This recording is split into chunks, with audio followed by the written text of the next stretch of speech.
Pinakamahaba nga sa kasaysayan ng traslasyon ang ngayong taon. Tumagal ito ng 30 oras at 50 minuto. Kung babalikan ang mga nagdaang traslasyon, tumagal lamang ng higit 20 oras ang traslasyon noong 2025 habang halos 15 oras naman noong 2024. Noong 2021 hanggang 2023, kinansela ang traslasyon dahil sa pandemya.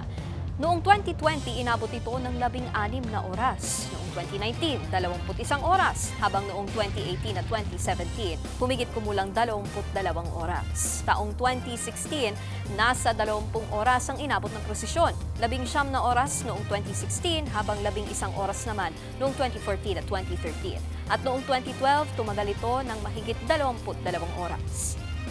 Mga kapatid, Nikki de Guzman po. Para sa pasada ng mga rumaratsyadang balita, mag-follow at mag-subscribe na sa social media pages ng News 5.